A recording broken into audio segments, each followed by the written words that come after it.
Again, please note you will be muted. So welcome everyone to our webinar. This month, we're very fortunate to have a very special speaker with us, and you'll learn more about her in a few minutes. My name is Sandra Williams-Reed. Oh, sorry, I should put my video back on. Sorry, guys. My name is Sandra Williams-Reed, and I'm the chairperson with the Support and Education Committee. We've been tirelessly trying to do webinars that our members are looking for. We did a survey back in November, and we got a number of you participated in the survey. And I'm very happy to say that we are doing our best to deliver the kind of webinars that you are looking for.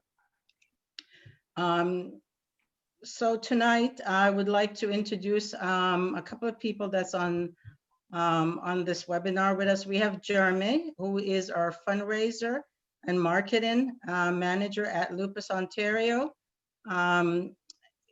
We are also, you can keep an eye out for communication coming from Jeremy regarding our walk again this year. Last year, we had a very successful virtual walk, and he's starting to put together that walk again for this year. So Jeremy, welcome. If you would like to say a word.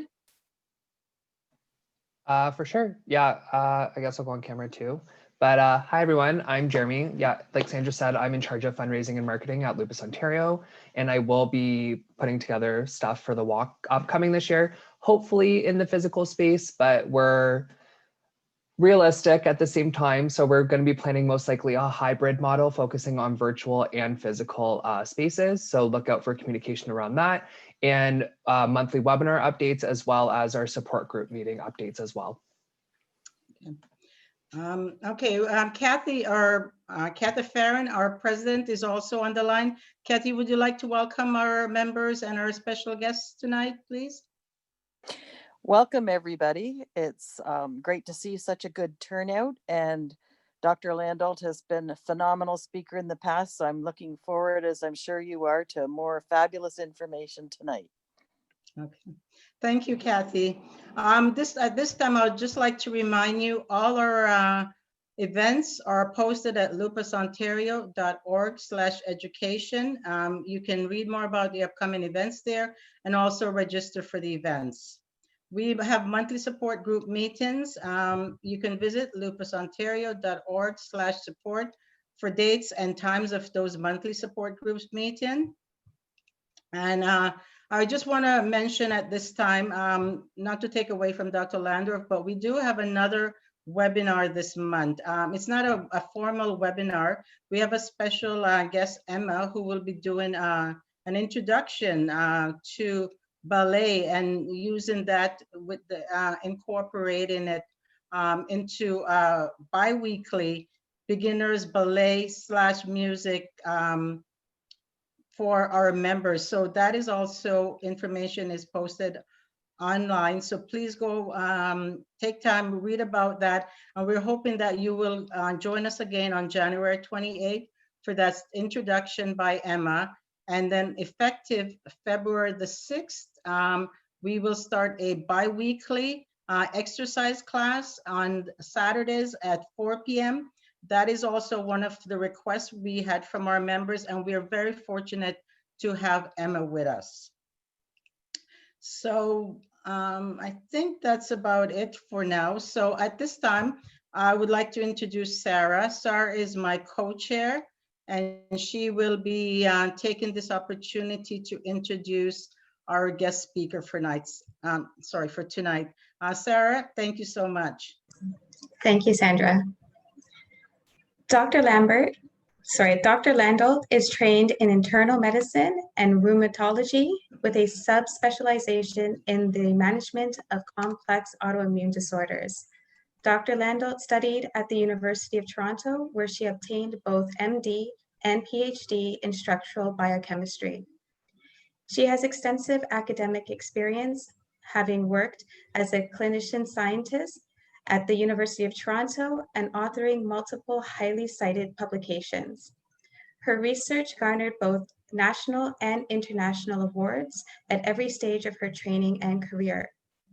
In 2015, Dr. Landolt turned her focus to the emerging field of cannabinoid medicine, establishing the first specialty-run clinic in Canada. Her practice focuses on the use of cannabinoids in the management of conditions including degenerative inflammatory arthritis, musculoskeletal and neuropathic pain, and fibromyalgia.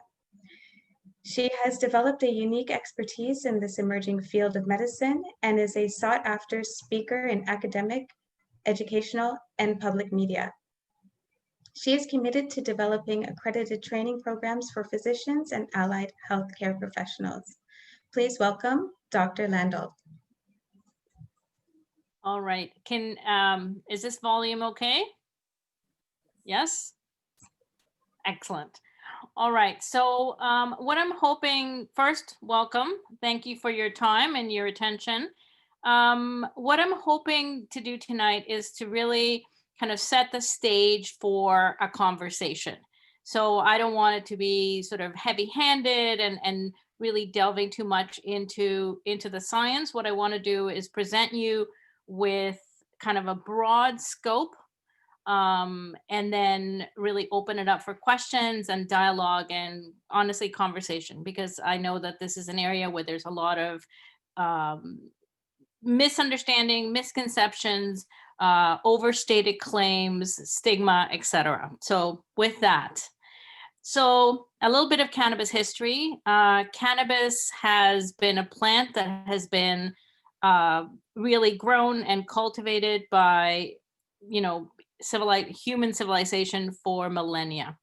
So it's been found in China, where it was used actually as a medication, all throughout Europe, the Middle East, and also in North America. It was actually listed, so extracts from the cannabis plant were listed in the US Pharmacopoeia for about 100 years, and was actually one of the most prescribed medications for a range of conditions, including neuralgia, rheumatism, convulsions, and chorea. So neuralgia is nerve pain. Rheumatism is essentially pain arising from joint disorders, arthritis, etc., and seizures and movement disorders. So very much what we are now looking at or revisiting in terms of conditions that we would treat with medical cannabis. This was something that had been observed previously. So what is cannabis? So obviously a plant which produces a variety of chemicals which have physiological effect. Is there any way I can get rid of you guys on the side here? Sorry, because it's, how do I do that? Oh, that's what I was wondering. There we go. Excellent. All right. So it is a plant which produces a wide range of chemicals known as phytocannabinoids. There's over 100 of these phytocannabinoids. The majority of them are found in sort of small amounts. And honestly, although we feel, and the research seems to suggest that these have physical effects, we really don't know very much about them. I think that's sort of the future of medical cannabis. It's not where we are right now. So the two major products that people really talk about are THC and CBD, and I'm going to explain that a little bit in a little bit more detail. And the way that these plant cannabinoids work is that they impact on the functioning of the human body by interacting with our own endocannabinoid system.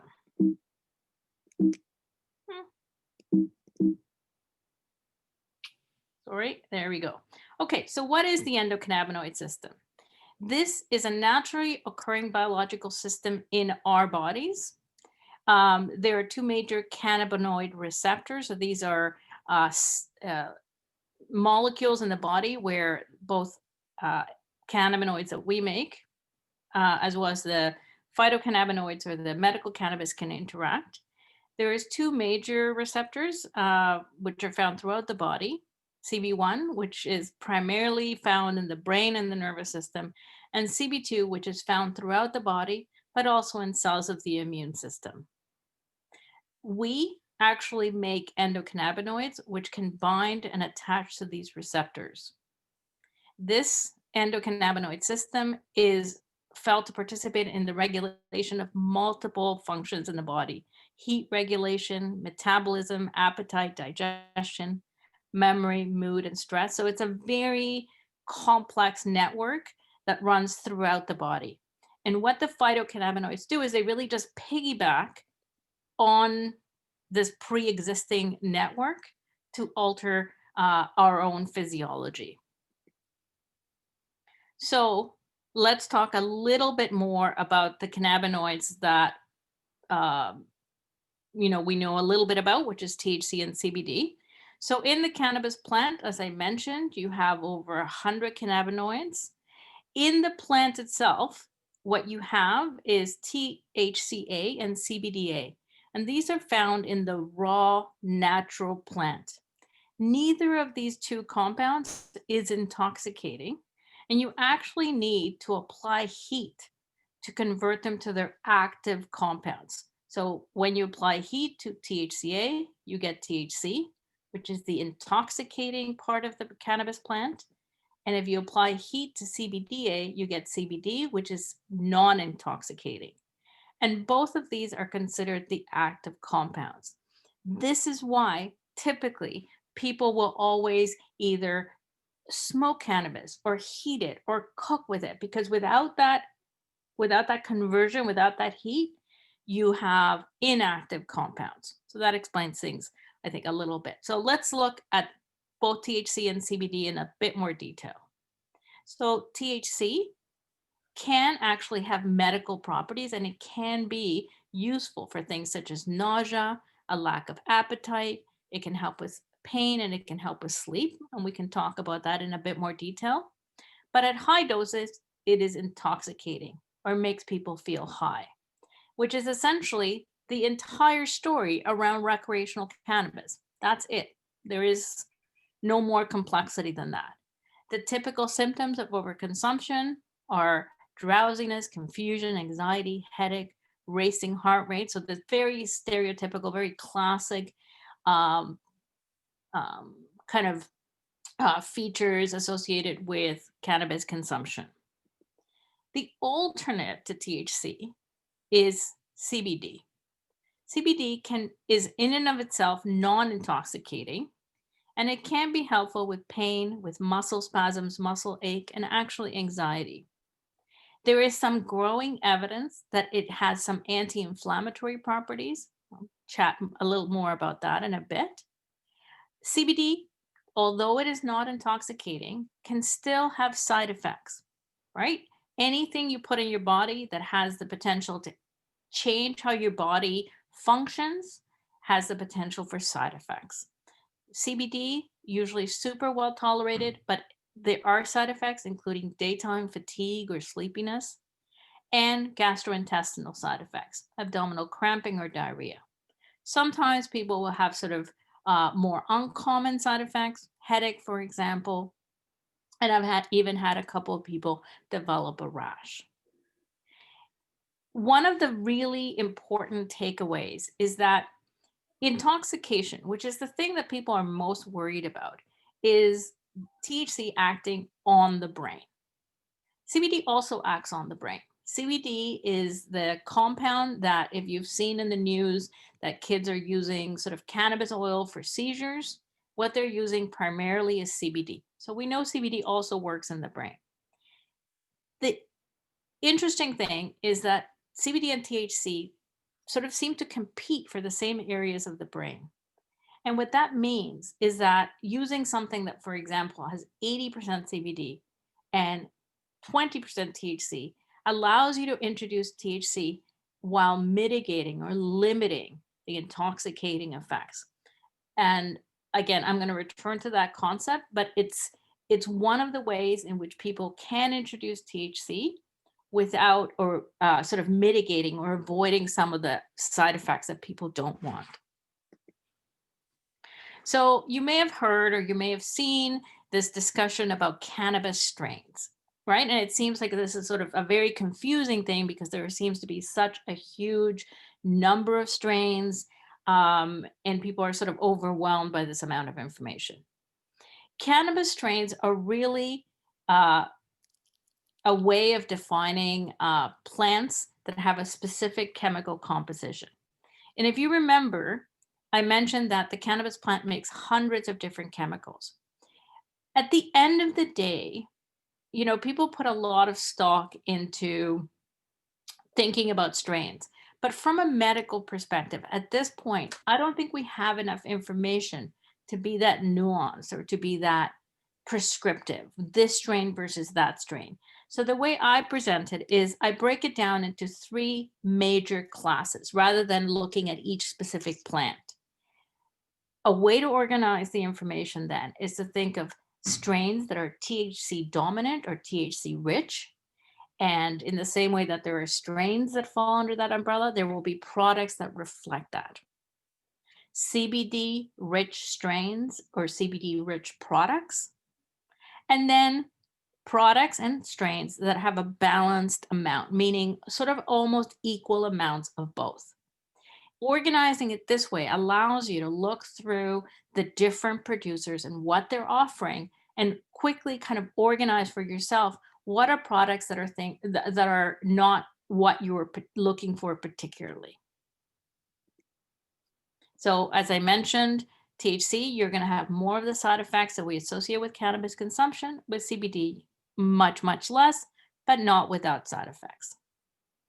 Why do people use medical cannabis? At this point, the primary reason that people use medical cannabis is to manage symptoms, meaning that you're not really managing the underlying condition. If you have osteoarthritis of your knee, this isn't going to change that. What you're trying to do is manage some of the symptoms. Is it pain arising from arthritis or nerve damage? Nausea and vomiting, for example, associated with chemotherapy. Sleep, a big one. So sleep either, for example, in fibromyalgia or for primary insomnia, or associated because you have ongoing pain. And less, I do a lot less of this, but certainly in anorexia or poor appetite, in varying conditions, or spasticity and tremors. There is some early promising evidence that cannabis products may actually manage or help manage the underlying primary condition. This data is coming out very strongly in terms of seizures, particularly pediatric seizures, and also in Crohn's disease, which is a inflammation of the bowel. So it's an autoimmune disorder that affects primarily the gut. On the internet, I would say there's a lot of information. I would say that there is also a lot of misinformation. There's a lot of claims, stated claims that, cannabis can be used to manage sort of big, scary diagnoses like malignancies. There is interest in that area. There's ongoing research, but I would say that that is certainly not something that where there's sufficient evidence or where anyone would actually endorse that. So to review, I think that medical cannabis is one more possible avenue for people to pursue symptom management. If they have, for example, a chronic medical condition where their symptoms are still not managed despite sort of optimal and ongoing care by their treating physician. But what medical cannabis doesn't do is replace medications that have been introduced to treat the underlying condition. So for lupus patients, it will not replace Plaquenil or Imuran or Cellcept or steroids. I get a lot of questions from patients who are on biologics for rheumatoid arthritis or ankylosing spondylitis, where again, they're looking to either avoid going on these medications or looking to get off them. And again, I would never endorse that. I always sort of refer back to that their level of disease activity has to be managed by their treating rheumatologist, or in the case of Crohn's, their treating gastroenterologist, that I'm happy to help with introducing medical cannabis, but that is not its stated goal. Medical cannabis can replace medications, which are also used for symptom management. So narcotics, that's a big one. or anti-inflammatories, or as a way of avoiding anti-inflammatories in patients who can't take them because of high blood pressure, kidney disease, they've had gastrointestinal bleeding or intolerance to anti-inflammatories. This might be a suitable option. Or also medications which are used for sleep. So there's a big area of interest, and I'm just going to sort of briefly touch on this, in patients who are trying to avoid narcotics or use narcotics for pain management, where they're trying to either reduce or discontinue that medication. There hasn't been like one great big comprehensive study, but there have been multiple small studies where patients have been able to decrease or discontinue opioid medication with the introduction of medical cannabis. Essentially, the little study that I'm sort of put up on the slide is a study out of New Mexico, where patients, these are patients who had been enrolled in a chronic pain clinic who were on opioids and were given access to medical cannabis with very little direction from the treating physicians. Essentially, they were given access and allowed to do what they wanted to do. What they found is that over time, because they were able to monitor how much patients were refilling their opioid prescriptions, what the physicians saw is that left to their own devices, patients were able to decrease their opioid consumption, and this was registered through the fact that they refilled their prescriptions less commonly. And over about an 18-month period, a proportion of patients were actually able to discontinue. And this was registered by, again, them not requesting prescription refills. Also, when these individuals were surveyed, what they described was an improvement in quality of life, an improvement in concentration, which is an interesting discussion point. So it's not like they were trading kind of one problem for another, which is always what people say. Well, yes, you're decreasing opioids, but now you had this sort of other problem to contend with. They actually felt that they were having less cognitive difficulties during the day, either because their pain was better controlled or because they were finding the opioids really sedating. And they also, and importantly, found that they had higher levels of activity, which is a great marker of how well people are feeling if they're able to do more. So how do you take medical cannabis? Again, it feels overwhelming when you go onto a website from a licensed producer, because there seems to be so many different options. Again, it's better to kind of have a strategy on how to organize this information. And the way I like to organize it is the following. There are inhaled products, and here smoking, although that is not recommended, but it's important to just get the concept, get the idea. So inhaled, smoking or vaporizing, and this includes traditional vaporizers, which I'll review, or vape pens. Inhaled products are going to work quickly. They're going to work within a few minutes, and the effects will be what's considered short-lived, 1 to 2 hours. At the other end of the kind of spectrum are orals or edibles. These are oils or capsules or edibles, kind of like gummies, or the things that people typically associate with sort of the word edible. These work more slowly, so they're going to take time to get into your system, maybe an hour, maybe even a bit longer.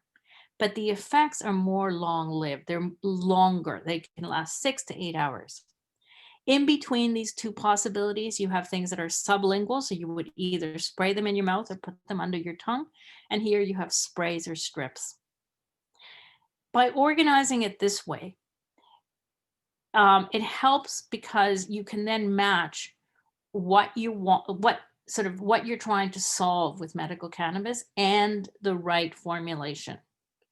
And again, I'll mention this again, but it's the idea that if, for example, you suffer from unpredictable headaches, most days you don't have one, you don't know when one is going to happen, but when it does, it kind of moves quickly, it escalates quickly. Clearly, an oral or an edible isn't something that is going to work for you. right? It's the wrong tempo for your symptom. Because by the time the headache is established, you know, you're not going to have time to sort of catch up by taking a capsule or an oil. It's not the right timing, right? So maybe something where you have something that works quickly, like a vape pen, might be better. Alternatively, if your problem is sleeping, taking something that works quickly may get you to sleep, but it may not keep you asleep because it will wear off. By framing the products in this way, it actually also helps you organize what are the products you should be looking at. So now you have two anchors. You have what is the product made of, right? What cannabinoid is in that product? And two, how am I going to take it? And this, again, helps you frame and organize how to approach what seems like a huge number of choices. Finally, I wanted to mention topicals. So there is, and I've certainly had patients who benefit from using creams or ointments, for example, for our sort of easily accessible regions. So the joints of the hands, the wrist, the elbows, the ankles, that kind of thing. Having said that, when we're having a discussion, I want someone to ask me about topicals, because it is my opinion that right now, the licensed producers have no product that is worth your money.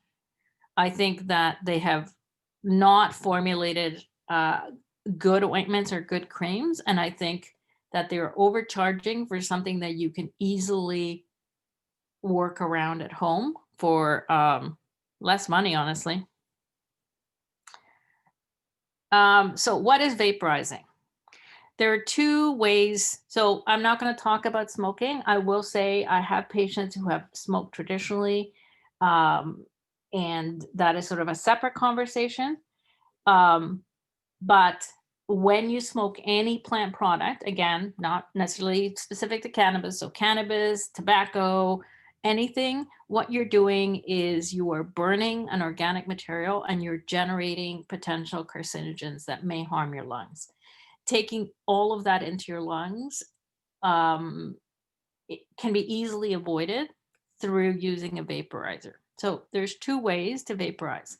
One is sort of the traditional vaporizer, which literally uses dried cannabis plant into, and these vaporizers will basically heat this dry cannabis plant to what is called a subcombustible temperature. So it will not burn the plant. It's not creating sort of that, it's not burning the plant. And because of that, you're not getting the production of potential carcinogens.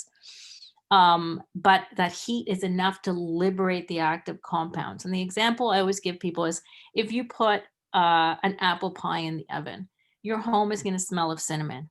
Why? Because the heat is releasing those active compounds. But you know you're not burning. You're not burning what you're putting in the oven, right? Vaporizers are exactly the same. They have a chamber that heats up, allowing the release of the active compounds without burning the plant. As I mentioned previously, this is going to work fast and it's going to wear off quickly. Currently, and now sort of that the cannabis industry is a little bit more developed, Health Canada has allowed for the production of vape pens, which essentially are, look very much like the one I've shown here, which contain a liquid solution that will have the active compound. There is a small battery that will heat this and allow you to draw back. The things about vape pens are, there's sort of their strengths and negatives. One of the strengths is that each draw delivers a fixed amount, so there's no real guesswork involved with it. With both of these, one of the things that people like is that they get that sort of quick onset without the smell of kind of smoking cannabis, which again still carries sort of a stigma, and it's something that people want to avoid. Or if they have children at home, again, it's something that they really don't want advertised. The other end of kind of how you consume cannabis are oils or capsules. Here, the way that this is sort of done is the licensed producers will take whatever strain of cannabis, they will dry it, and then they will extract or take out the active components and then put them into an oil, which is either made into capsules or which remains a liquid. These products are very comparable. The strengths of this product are that you know exactly, again, the concentration that you're getting, and you can reproduce that effect quite like with a high degree of fidelity. Again, anything that you take by mouth will take longer to take effect, but will last longer. An intermediate between these two options is sublingual forms. Here you have sprays or dissolvable tablets. I'm going to say of all the options, this is where I see the least amount of patient interest, but I think part of the problem is some of the products weren't particularly good, not as advertised, I would say, but I think this is a technology that is definitely evolving and has some strengths because, again, you're going to get something that is going to work maybe a little bit more quickly than the edibles, but will work around this idea of vaporizing, where some people still have concerns about that route. So how do you pick a product? There is no perfect answer for everyone. Number one, this is not something that works for everyone. And whenever, again, not every medication works for everyone. Not every option in terms of symptom control is going to work for everyone. And this is no different. I would say most people, and I think this is a reasonable way to start, will start with a high CBD product. And it's certainly the way I like to start. And my reasonings are the following. One, CBD may have benefits in and of itself, right? And so it's good to kind of ask that question. Will CBD help me with regards to my pain, with regards to my muscle aches, with regards to my sleep? That's a good question to ask. Two, you need to think of CBD and THC as separate, independent medications. Just because they come from the same plant, they do different things, and I think you need to look at them as separate things. Even if you derive no benefit from CBD, if you remember, CBD can mitigate some of the intoxicating effects of THC. So even if the road you're going down is to introduce THC, I think most people feel more comfortable introducing THC onto kind of a base of CBD because it gives people a bit of insurance. Introducing cannabis into into your care is an iterative process. So it isn't something where you're going to, the same dose is going to work for everyone. The same dose is going to work at all. There is a certain amount of kind of problem solving that I think needs to happen when you're exploring this question. I've alluded to this before, but I think it's important to consider the symptoms that one is trying to alleviate and to match it to the appropriate route of consumption. The other thing I always tell patients is, you may have pain, for example, stemming for different reasons. Right? And it may be that you find that this, for example, helps with your back pain, but it does nothing for the inflammation in your shoulder. So I always tell people they really need to kind of say, okay, just because I have pain in the same body doesn't mean that that pain is due to the same reason. And so what I always ask people to do when they're introducing medical cannabis is to pay attention. Right? Because at the end of the day, this has to be a benefit. This has to be a value added. And for that, you need to really say, you know what, I think, my back is better. I don't think it's helped my shoulders at all. Or, I don't think it's helped my knee because I know that I need a knee replacement. but overall there is a benefit there. But for that, you need to be very sort of aware of where you're starting and what your goals are. So how would you start? So this is a bit of a confusing, unfortunately, I can't use my pointer, but essentially, again, you need to consider this is going to be how, for example, the oils would be introduced. And again, you're dealing with two separate products, THC, which I've shown here in the red, and the CBD, which I've shown in the blue. I always start with a small amount. Why? Small amount, if you're going to have a side effect, you're going to have a small problem. Two, sometimes people surprise you because even small amounts can be effective. And again, you're trying to evaluate, right? Is this helping me? I'm going to start with a small amount and I'm going to gradually increase and reassess, increase and reassess. At one point, you may say, you know, yes, I think the CBD is helping me during the day. I'm taking it at night, but I'm still not sleeping. Can THC help me with this? Right? And again, you would do the same iteration. You would start with a small amount. I tend to usually start with a smaller, even amount than I did with CBD, and you can gradually increase. In this way, you're doing a few things. One, you're learning how this works for you. Two, you're assessing CBD and THC independently. Three, you're avoiding any potential sort of really undesirable side effects from THC. One of the things that people say is, you know, they don't want to be in a situation where they've taken something and they're just so uncomfortable with the situation. They hate how they feel. They're stuck. They've taken something. It's going to take hours to wear off. You know, by sort of taking a gradual stepwise approach, people can sort of be comfortable, set their own limits, know exactly what they're doing, and not feel like they've, and not get into a situation where honestly they're just afraid and uncomfortable and unhappy. As I mentioned initially, there are medications that people already take for symptom control, opiates, Lyrica, Cymbalta. If you find that there is benefit from medical cannabis, it's also at the end of the day important to reevaluate. Do you still need to be taking the opiates? Do you still need to be taking the Lyrica, or can you reduce those?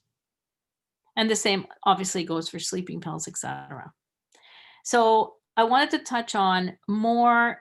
One of the big things that I find patients have an issue with is how to discuss the issue of medical cannabis with their primary care physicians or their treating rheumatologist. And I think over time, attitudes, I've certainly seen that attitudes are changing and that there's a growing level of kind of acceptance and comfort. The reason I've put up the slide is really to remind me to mention this, and also that the data kind of bears that out. The more that a physician sees patients having a good response, or even if it's not a successful trial,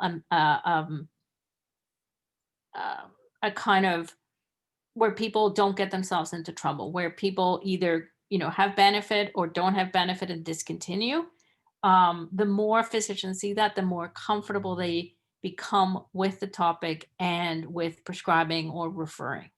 So the data here is really looking at a survey of pain specialists in Israel that has a long established medical cannabis program. And where the kind of the control of medical cannabis happens in Israel is through primarily through pain specialists and physicians who are allowed to authorize. In Canada, any physician can authorize. In Israel, it's limited to a certain number of physicians. And what this data shows is that what you see is that those physicians who prescribe at least 50 times a year or more, shown in the dark blue and the circle on the left, have a greater sense that there's perceived treatment efficacy. So the more they prescribe, the more they see benefits, the more comfortable they become with the discussion around medical cannabis. when these physicians were surveyed, the reasons that they judged most suitable. So again, this is just based on what their observations are. Neuropathic pain, so nerve pain, pain arising from malignancies, pain resistant to standard therapy. So these patients, again, despite anti-inflammatories or Lyrica or narcotics, were still in pain. Arthralgia, so joint aches related to rheumatic diseases, and fibromyalgia. So again, when these physicians were surveyed, if you were to say, listen, what patients would you think are most likely to benefit? These were the patients that they would have picked out. As well, when these physicians were asked, what did they feel was more dangerous? And I'm using bunny fingers. So what would they be more concerned about in terms of initiating the patient? 43 felt opiates were more dangerous than cannabis, so patients were more likely to get into trouble. About half felt that opiates and cannabis were equally dangerous, and only a small proportion deemed cannabis to be more dangerous than opiates. Interestingly, 40% of the physicians would prescribe cannabis prior to opiates. So they wouldn't actually use the medical cannabis to kind of wean off opioids, but they would actually offer it before opioids. So how does a person get medical cannabis? A doctor has to complete an authorization form. Now, over time, there's been a lot of legal dispensaries that have opened up, certainly in Toronto where I live, but I'm sure, again, throughout the province, and with time they will be much more familiar or commonplace. It is not that the products in the dispensaries are significantly different from what you can obtain through the medical arm, right? I want to be very clear about that. I think one of the reasons to go through a physician is the organization of the consumption, the iteration of problems you may run into, the discontinuation of certain medications. And over time, I think as more pharmacists become more familiar, having both a physician and a pharmacist look at possible drug-drug interactions or possible problems that I think we'll become more familiar with as this becomes more commonplace. So the way it currently works, though, you have doctors complete an authorization form. That authorization form will go to a licensed producer, and I'll mention, or what are called product aggregators like Shoppers Drug Mart. The individual patient would register with, again, the licensed producer or with a product aggregator. And what happens is the product provider will allow you access to their website, and then you can order products which are then shipped to your home. A question that comes up is cannabis covered?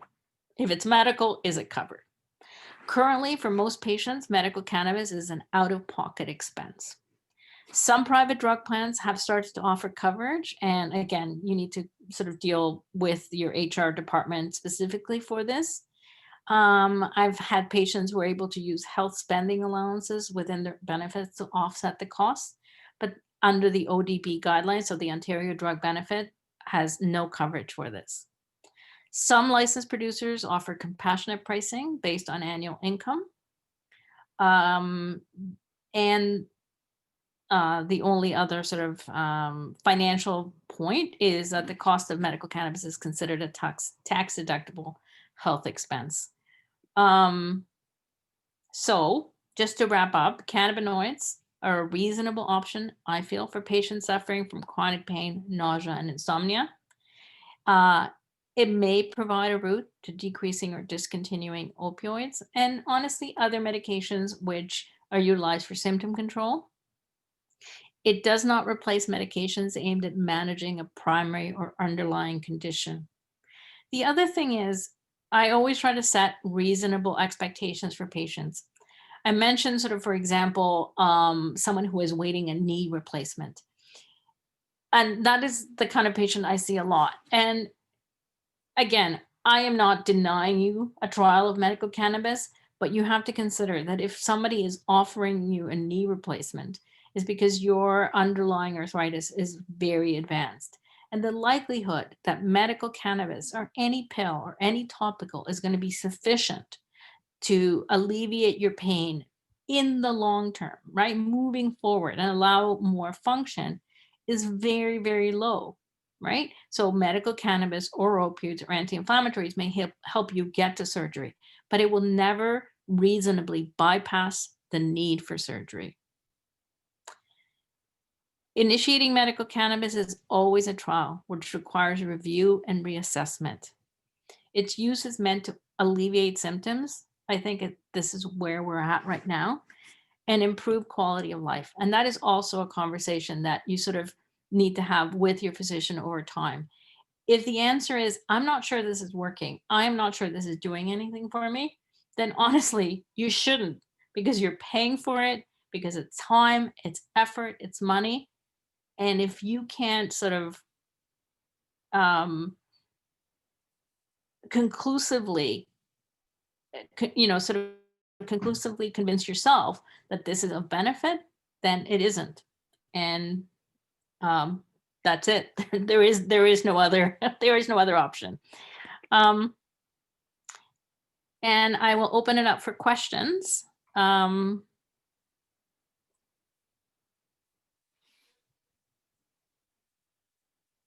Okay, so we have a number of questions in the chat. So Sarah and I, myself will be going through these questions for you, Dr. Landorf. Thank you very much. So the first question we have is, many female patients are young. Is CBD safe during pregnancy and breastfeeding? That's an excellent question. Again, I prescribe medical cannabis quite regularly. I would not prescribe medical cannabis or CBD, and I'm going to sort of answer why. So this is my thought process. We know that CBD can affect the brain, and the reason we know this is, one, the basic science, but more importantly, because we know that for kids who have sort of intractable seizures resistant to medicine, CBD has been very effective in stopping seizures. And seizures is a brain problem. You cannot stop a seizure without interacting with the brain. If something is so powerful that it can do that, I would be super concerned about a developing brain and introducing something that so clearly and so profoundly can interact with the brain and alter its function. That's one issue. And similarly, CBD and THC and all the other cannabinoids are fat soluble. So they will actually become concentrated in breast milk. And they've definitely been found. You can find, when they've done studies in sort of patients like sort of who consume recreationally, you can definitely find THC, for example, in breast milk. And again, you're looking at something, you need to, just because something is from a plant doesn't make it benign. So that would be my answer, that I would not. And honestly, it's pretty much the only time I say no is with pregnancy or breastfeeding. And that's my reasoning. Okay, thank you so much for that. Sarah? Okay, thank you. Our next question is, do they help with abdominal pain or bloating? So a good question. So let me tell you, I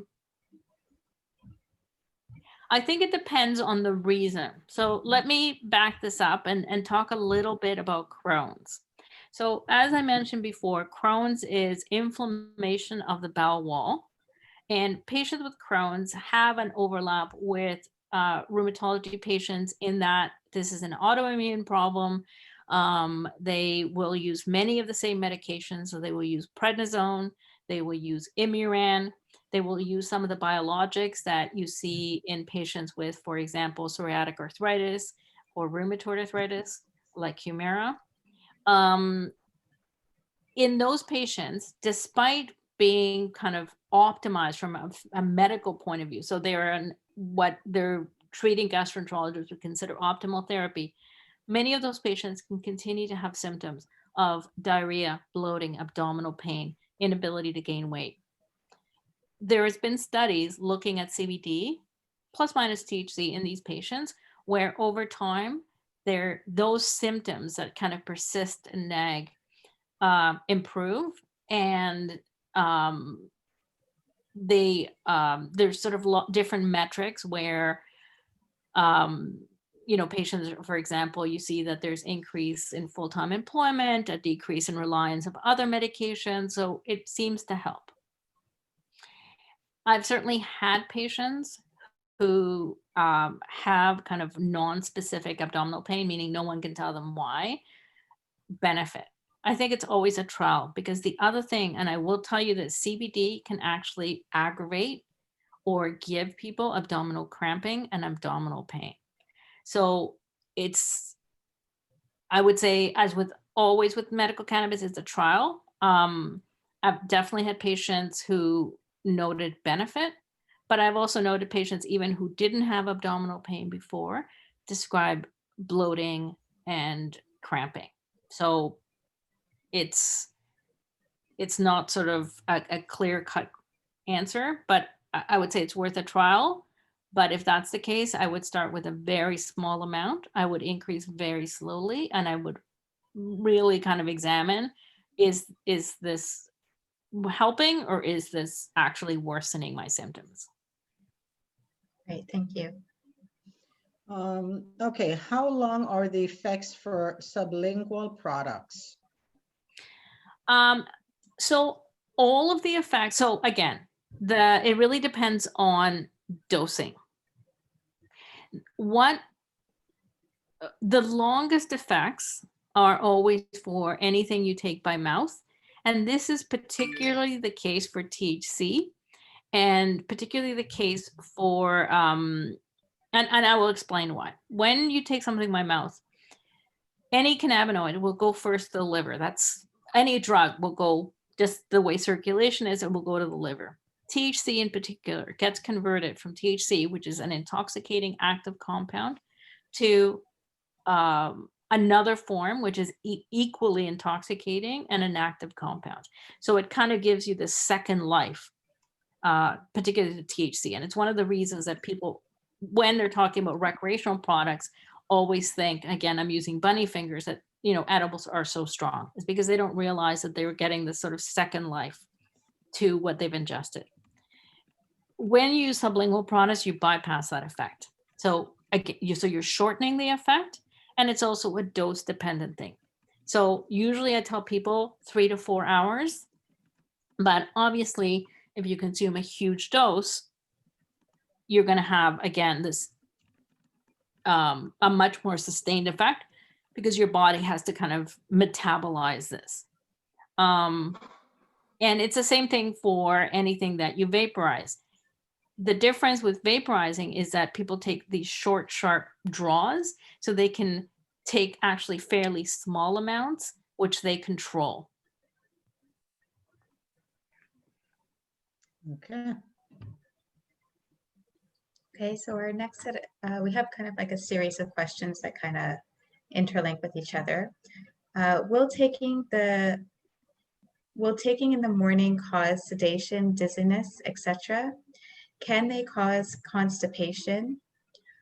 What are dosing protocols, weaning steps, and what about withdrawal? All right, excellent question. So let me get some of these things out of the way. There is no tapering down. I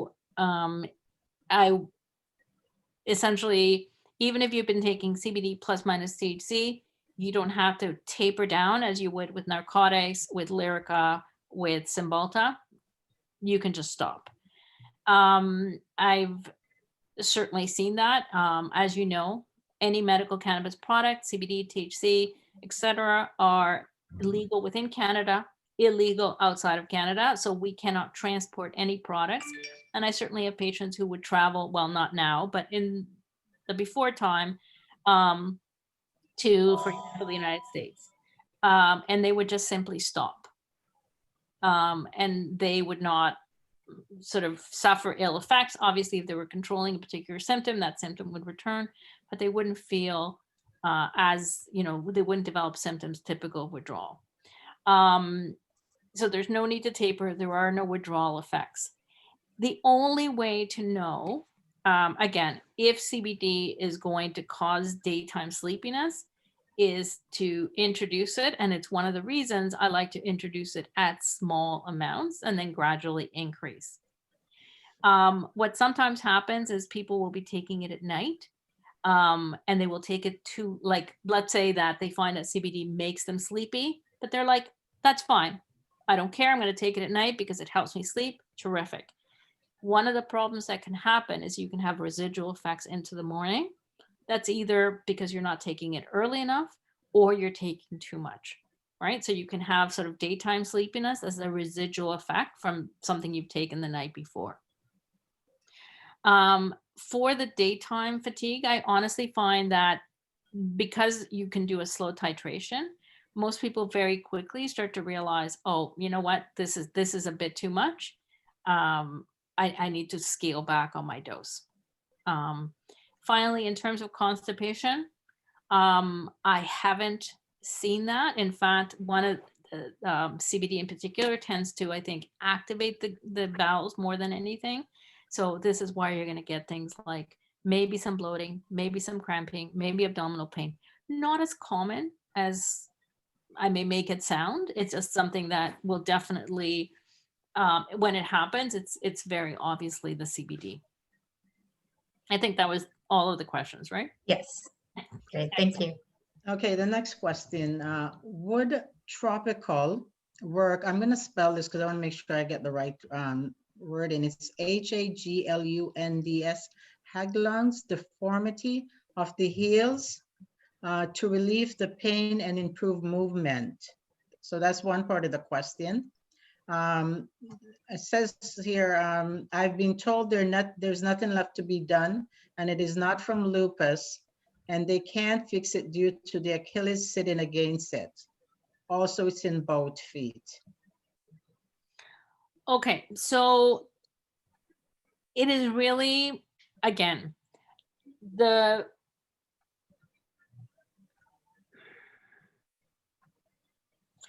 I think that the topicals work if there is, and I think, again, nothing is magic. I'm going to be very honest. I think they work when there is like a component of the pain that is coming from an inflammatory process. So you need to think of it as like all of the topicals that are currently available. So the diclofenac, that has, sometimes it can have lidocaine mixed in, right? So the compounded creams that are currently available, the cannabinoids fit in that category. So I think when there is sort of an underlying inflammatory process, I think they can be helpful. If the underlying problem is structural, so there's a deformity, but the deformity in and of itself doesn't have any inflammation around it. None of the pain is coming from inflammation, and it's all from deformity. I don't know. And I would say my hopes for that helping are quite low, because again, you're trying to fix something that, if in an ideal world, would be fixed by surgery with a non-surgical approach. And I think that's unlikely to work. Okay. Thank you. Sarah? Okay, our next question is, can CBD oil have a healing effect on any medical issues you know of, or is it strictly used to manage symptoms? Okay, so so I don't think that right now, I would say, with the exception where the data is there, where you're managing, again, you're not curing the reason. So again, let's talk about the kids and the seizures. So these are kids who have seizural syndrome. So they have genetic seizure syndromes where they were born and they develop these seizures where they can have multiple seizures in one day. You can't sort of cure that, right? You cannot, all you can do is manage the seizures, but you are treating, by managing the seizures, that fundamental problem. CBD has been shown to be effective. It's an interesting observation because now people are beginning to ask, well, if CBD works on the brain in such a powerful way, can it be helpful, for example, in post-concussive syndrome where people have suffered a brain injury? Can it be helpful, for example, when you have cognitive decline? How can it be helpful? Can it be detrimental? People are beginning to ask those questions. Similarly, in Crohn's, you know, you see, again, you're not curing the Crohn's, but it seems to provide an additional benefit for some patients above and beyond standard of therapy, where you see people gaining weight, you see them having less abdominal pain, they describe less day-to-day symptoms arising from their Crohn's. Is there any evidence of that happening in the rheumatic diseases? Again, I don't think we're there yet. It takes a long time to prove that something, again, none of these conditions have fundamental cures, right? But they have fundamental management to try to control disease activity. I don't know if we're there yet in terms of saying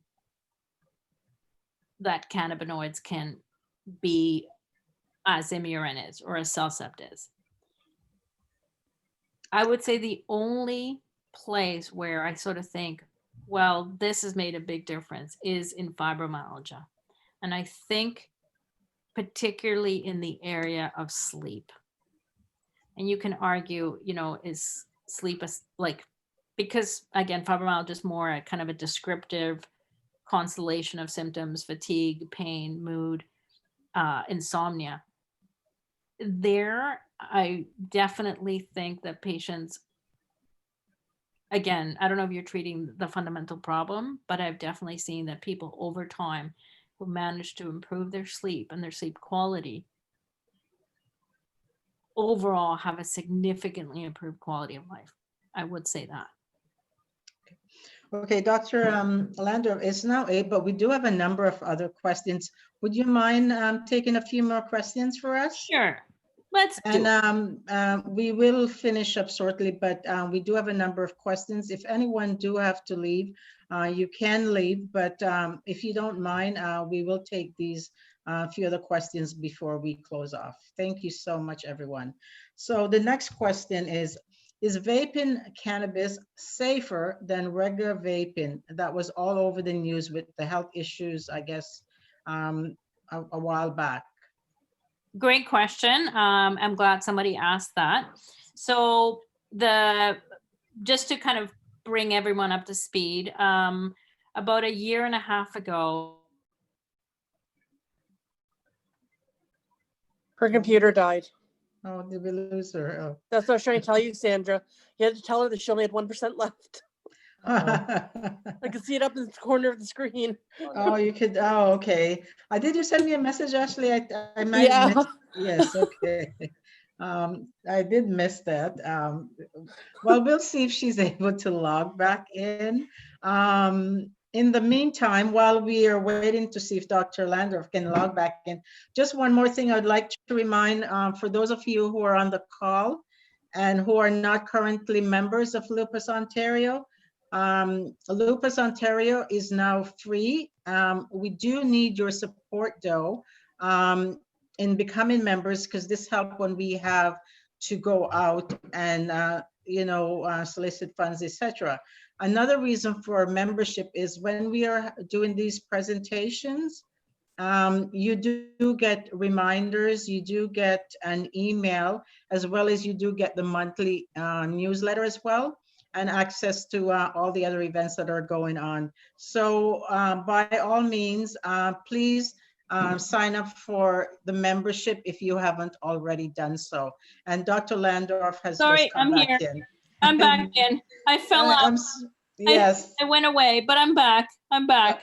Okay, so what I was saying, you can continue with the question regarding the vaping, please. So what happened about 18 months ago, there was this cluster of individuals who developed significant pulmonary problems. And the thing to know here is these were vape pens, very much the same technology as is currently purchasable. The thing is, these were vape pens that came from the illegal market. And what the studies ended up showing is that the lung problems, which ended up being fatal in some cases, were coming from the fact that it was the contaminants within the vape pens, not the THC itself or the CBD itself, but rather the other components that they had used to manufacture these pens. Health Canada has a limited number of components that can be included. And essentially this was a cluster. So it was a kind of a cluster outbreak, all ended up sort of funneling down to these illegal products that had been, I believe, made in China and imported illegally. So even though it is the same idea and the same technology, it really came down to the other non-active components that have been used to make the vape pen. So I think it was vitamin E acetate was one of the culprits, and polyethylene glycol, I believe, but it was really the vitamin E acetate. So that hasn't been seen again with the currently vape products. So same technology, just different compounds.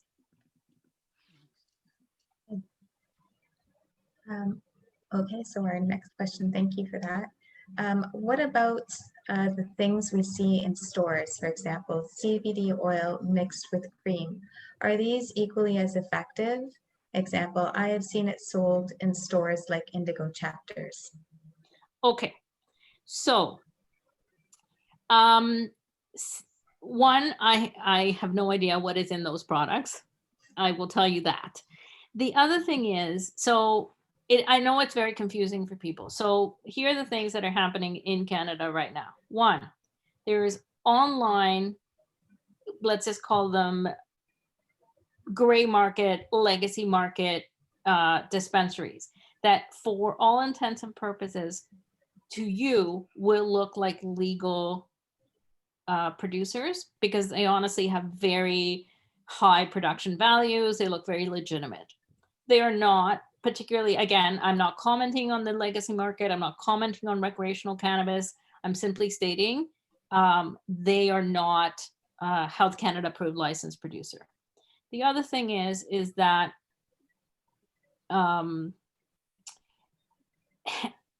you can extract CBD. So hemp plants are a cousin of the cannabis plant. And they will also contain CBD. And so a lot of times what you're seeing is something that contains like a hemp extract or a hemp product where they've labeled it as CBD.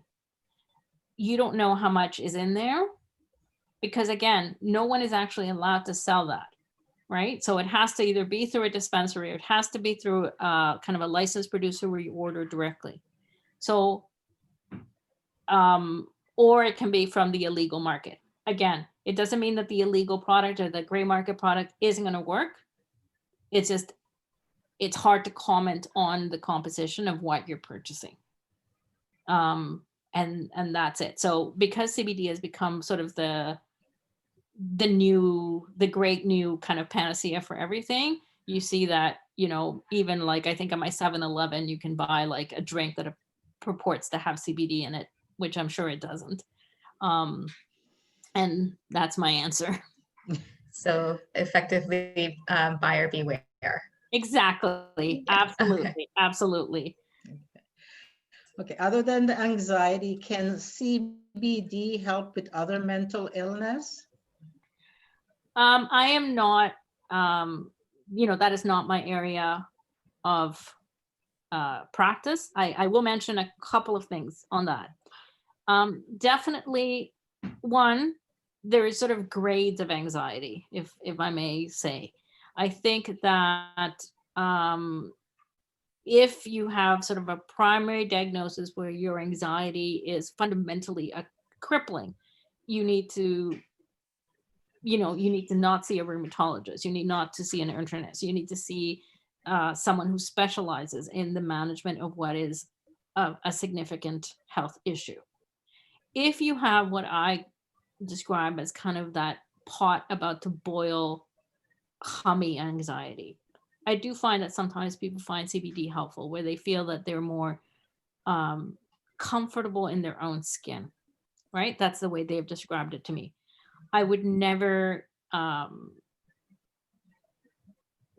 treat somebody whose primary issue is anxiety, but definitely, again, people dealing with chronic health issues have it's a complex issue, right? So it's not just the fundamental sort of primary issue, it's all of the other things that come with that. And certainly anxiety can be a component. Okay. I definitely know people who utilize low level, like a low amount of THC to manage, again, anxiety and or maybe sort of low level depression. I would issue a word of caution here. One of the problems that, again, and this really is something I've learned from people who were buying from the recreational market before, is at low levels, at very small doses, honestly, THC can be helpful for anxiety. One of the problems is that what people don't realize is that as you increase, right? So people think, oh, this is really helping me, so more is better. If a little bit helps a little bit, more will help a lot more. But what happens is that there is a limit. And once you bypass that limit, once you continue to escalate, what you're doing is you're actually worsening your anxiety. So at higher doses, THC will actually worsen anxiety. And because people don't realize that, they fall into this sort of situation where they're like, oh my God, my anxiety is getting worse, I need to take more. No, you're actually worsening your anxiety. So those are kind of what I have to say about mood and anxiety. Definitely in patients, for example, with fibromyalgia, where I always ask people to sort of say, okay, from mood, pain, anxiety, and fatigue, what is the worst? If people say sleep and pain, I always think, you know what? That is sort of hopeful for me. Their mood is secondary to their poor sleep and to their pain. Definitely, I would say then, if you fix the sleep, if the pain starts to get better, the mood lifts, the mood improves. But I'm not treating their mood, right? The improvement in the mood is a consequence that their sleep is better. Their sleep is more restorative. They're feeling kind of less overwhelmed by their situation. Okay. We have a couple more. So this one came in. I've just mentioned this before. I think we go to the last one.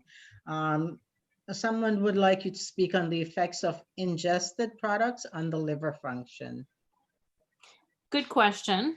So it's really not so much the CBD and the THC on the liver itself. The things that can happen is all drugs, for the most part, go through the liver and get broken down by the liver, and also affect how the liver breaks down other things, right? It's very complex. And this is the basis of what's known as drug-drug interaction, right? It's why doctors will say, okay, if you're taking this, you can't take that, or you need to reduce the dose of this if you're going to take that. Or a pharmacist may also tell you that.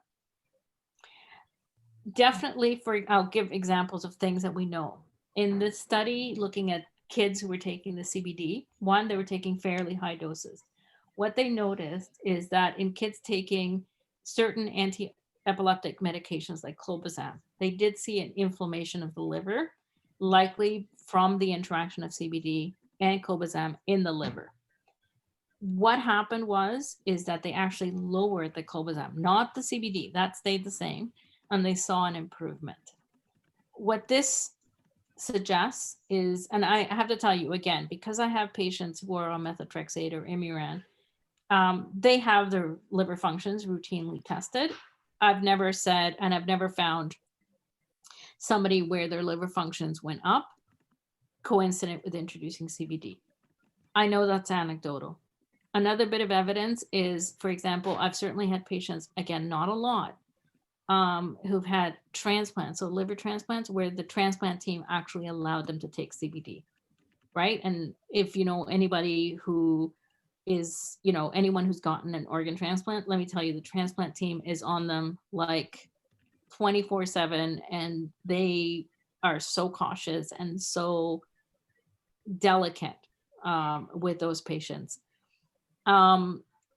Definitely, again, there are certain medications, like for example, the blood thinners, where there's possible interactions with CBD. And again, particularly patients taking warfarin, sometimes you see changes in the INR. Overall, I think, you know, we haven't seen a big signal of liver injury or concern, but I think one of the good things about Shoppers Drug Mart getting into this is that they're really being very careful about trying to study what are possible drug-drug interactions, create a database, you know, not to plug them in any way because they're not, they don't pay me, I don't work for them, but they actually have a study with the University of Toronto trying to do what is called a real world experience, essentially registering patients who are starting medical cannabis and tracking both the response, but also really looking at what other drugs are they on? Are they running into problems?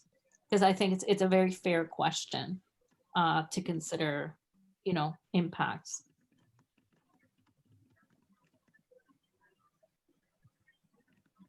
Okay, thank you. Sarah? I think that's it for Okay, there's one questions on my okay. side. Yeah, okay. I have SLE since 2014. OA, hyperthyroid, high blood pressure, and generative disease. I've tried smoking THC 2 years ago for 3 months with no effects, so I stopped. I started oils 1 year ago and was surprised with the results. Sleep was the first benefit. Secondly, was reducing pain meds, Tylenol and Celebrex. Very happy. So that's more of like a comment, I think, than a question from that one. Yeah, I mean, as I said, I will say this, you know, as a wrap up, I would say that if people are interested and they have more questions, the things that they should do is one, the Arthritis Society has actually put out some very good information on, again, where we're at with regards to medical cannabis, also how to speak to your physician about medical cannabis. I think it's important to, again, there's a potential for benefit, you know, with regards to symptoms. It's always an iterative process and a trial. And again, it's not a weighted thing for me, right? If there's an improvement in terms of quality of life, you're doing more, you're feeling better, you're sleeping better, great. And if not, at least, you know, you need to approach it in a thoughtful and organized way and feel like you really address that question in a fulsome way. I would say one of the problems that I see is that it seems like a very overwhelming topic. I think that many physicians don't know enough to guide people and to advise them. And so people are kind of left to their own devices, and that can become sort of a frustrating experience for sure. You know, people end up spending money, buying the wrong product, using it. Again, not that they get, you know, no, there's no value judgment here. Simply that they're just not exploring the question in as organized a way as they could, and end up sort of being frustrated and sad that they spent money. Okay, well, thank you very much, Dr. Landorf, for joining us tonight to separate the facts from fiction and actually really informing us. I mean, this is a very big topic these days. It's open for discussion. I think one of the more, as far as discussions go, because people just have such different opinion on it. So I thank you for helping us to understand the nature of medical cannabis a lot better tonight.